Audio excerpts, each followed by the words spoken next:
Hello दोस्तों, स्वागत करते हैं आपका एक बार फिर से अपने यूट्यूब चैनल आरके क्लासेज में। दोस्तों हम लोग यहाँ पे इंटर क्लास की फिजिक्स का एक बहुत ही शानदार क्वेश्चन देखने वाले हैं जो आपके एग्जामिनेशन में हमेशा पूछा जाता है। बस ध्यान से आपको इस वीडियो को देखना है लास्ट तक, बहुत ही आसानी से ये टॉपिक क्लियर किया जाएगा।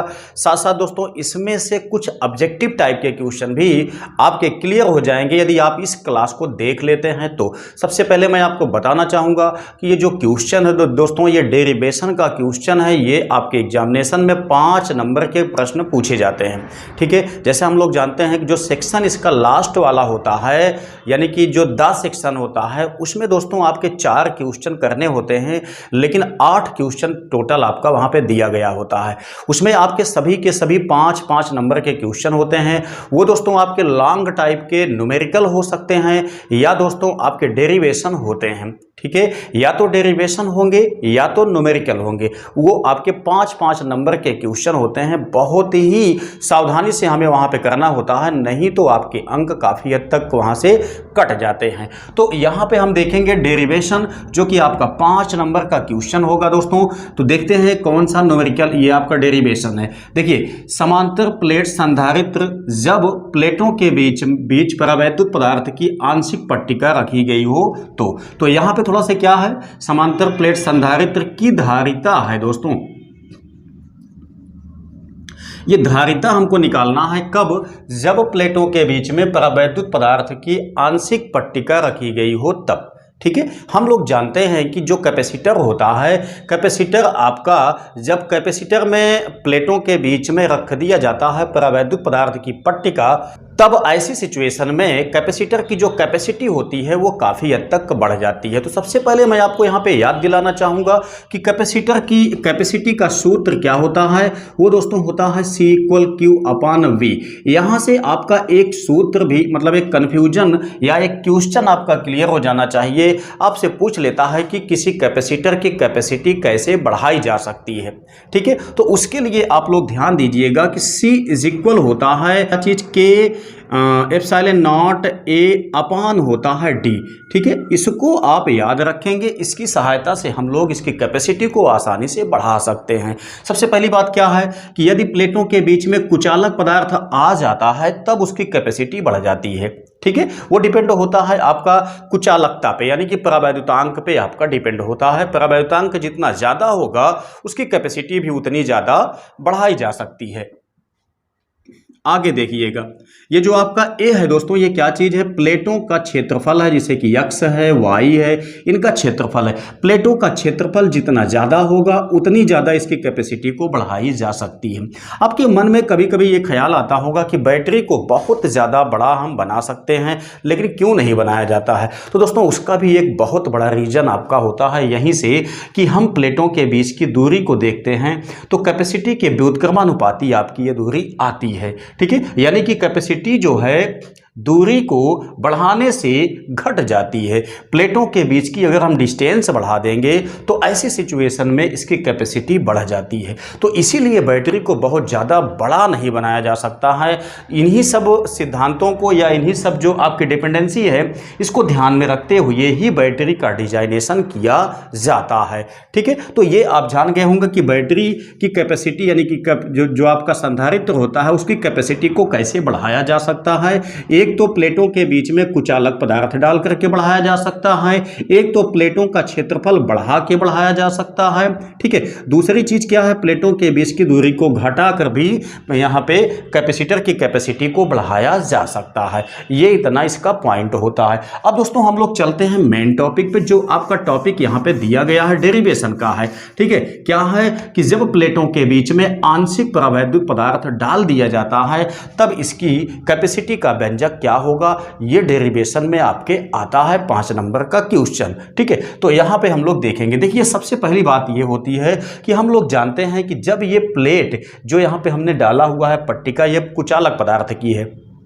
ठीक है, जब ये पट्टिका नहीं होती है दोस्तों तब क्या होता है, अगर ये आपका +Q आवेश है, ये आपका -Q आवेश की प्लेटें हैं, तब इसमें वैद्युत क्षेत्र आपका ऐसे बना हुआ होता है। इसको दर्शाया जाता है E0 से।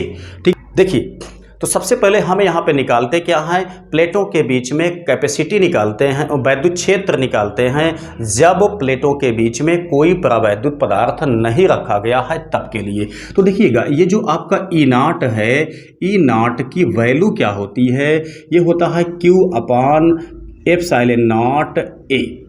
ठीक, ये किसके लिए है, जब प्लेटों के बीच में कोई परावैद्युत पदार्थ नहीं डाला गया है तब के लिए है। तो इसको हम मान लेते हैं इक्वेशन फर्स्ट।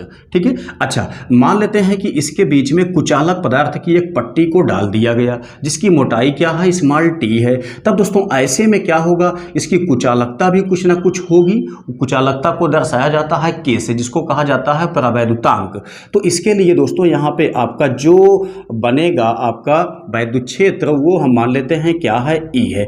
तो ऐसी सिचुएशन में आप देखेंगे तो Q upon K epsilon not A, इसको हम मान लेते हैं इक्वेशन 2। तो ये आपका फर्स्ट है, किसके लिए है, जब प्लेटों के बीच में परावैद्युत पदार्थ नहीं है। ठीक है, ये वैद्युत क्षेत्र तब के लिए है जब प्लेटों के बीच में T मोटाई की आंशिक पट्टी को डाल दिया गया है तब। तो ध्यान से अब देखिएगा, कुछ यहीं से हमारा सब कुछ क्लियर हो जाएगा। दोस्तों हम जानते हैं कि यदि हम यहाँ पे लिखें कि यदि प्लेटों के बीच विभवांतर V हो, ठीक है, प्लेटों के बीच विभवांतर V हो तब क्या बनेगा, ध्यान दीजिएगा। यहाँ पे दोस्तों क्या है, इन प्लेटों के बीच में आप देखेंगे तो ये जो डिस्टेंस है यहाँ से यहाँ तक, जो ये डिस्टेंस है ये दोस्तों क्या है, इसमें आपके परावैद्युत पदार्थ की पट्टिका नहीं डाली गई है, जिसकी वजह से ये क्या है, वायु है। और जहाँ की पट्टिका की मोटाई आपकी कितना है, T है। तो यहाँ और यहाँ की जो डिस्टेंस है वो क्या बनेगी, D माइनस टी बनेगी। यानी कि D माइनस टी दूरी में यहाँ पे क्या है, वायु है, पट्टिका नहीं है। तब यहाँ पे देखिए यदि प्लेटों के बीच विभवांतर आपका क्या हो, V हो, तो क्या बनेगा, वैद्युत क्षेत्र का सूत्र क्या होता है, उसके बाद विभवांतर का क्या होता है, देखिए V इक्वल होता है E इंटू D। ठीक है, इसी से हमको चलना है। तो हमको विभवांतर V इज इक्वल लेके चलना है ई नॉट। देखिए जो आपका वैद्युत क्षेत्र बना हुआ है ये वाला, जब ये कब के लिए है, ये वायु माध्यम के लिए है। तो वायु माध्यम आपका कितना दूर पे है, D माइनस टी पे है। तो ये हो गया D minus T plus E into क्या होगा, D का मतलब क्या है, इसके बीच की मोटाई कितना है, जो पट्टिका डाली गई है वो इसकी मोटाई T है। तो ये हो गया आपका ET। तो ध्यान दीजिएगा, सब कुछ यहीं से आपका क्लियर हो जाएगा। अब देखिए ई नॉट की वैल्यू आपके पास क्या है, ये है। तो हम यहाँ पे पुटअप करते हैं, ये बगल में आ गया D minus T plus E की वैल्यू क्या है दोस्तों, E की वैल्यू है Q upon K epsilon not A। यहाँ पे देखिए ये क्या है, T है। ठीक है, अब यहाँ से अगर हम देखते हैं तो हमारे पास कुछ कॉमन आता है। कॉमन क्या आता है, Q upon epsilon not A।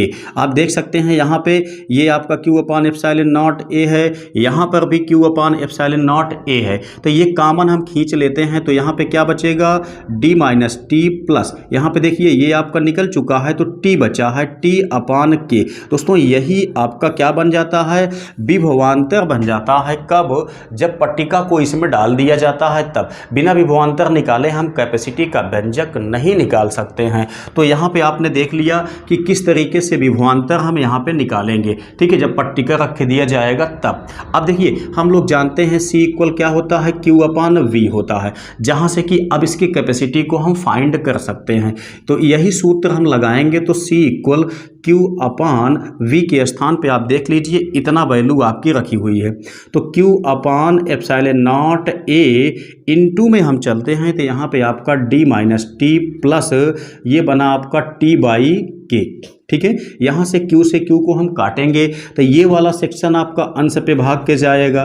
तो ये epsilon not A upon D minus T plus T upon K, यही दोस्तों आपका बन के आएगा क्या चीज़, कैपेसिटी का व्यंजक इतना निकल के आ जाता है। ठीक है, तो इस तरीके से हमारे पास समांतर प्लेट संधारित्र की धारिता जब प्लेटों के बीच परावैद्युत पदार्थ की आंशिक पट्टिका रखी होती है तब उसके लिए यही आपका डेरिवेशन का सूत्र होता है, जहां धारिता का व्यंजक आपका epsilon not A upon D minus T plus T by K निकल के आता है।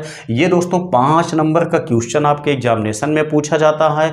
ऐसे में इन सवालों को, इन डेरिवेशन को आपको कायदे से समझ लेना चाहिए, क्योंकि यही आपके एग्जामिनेशन में हमेशा पूछे जाते हैं। ठीक है, जैसा मैंने आपको स्टार्टिंग में बताया कि जो आपका सेक्शन दा होगा वो आपका 20 नंबर का होगा, जिसमें से कि 8 क्वेश्चन आपके पास मिल सकते हैं, जिसमें से 4 क्वेश्चन आपको करने होंगे। सभी आपके 5-5 नंबर के क्वेश्चन होंगे और ये डेरिवेशन भी होंगे या तो आपके लॉन्ग टाइप के न्यूमेरिकल भी होंगे। ठीक है, तो इस तरीके से ये कंप्लीट हो जाता है टॉपिक। आई होप कि ये टॉपिक आपके समझ में आ गया होगा। कैसे लगा है ये क्लास, ये टॉपिक, कमेंट में आप मुझे अवश्य बताएं।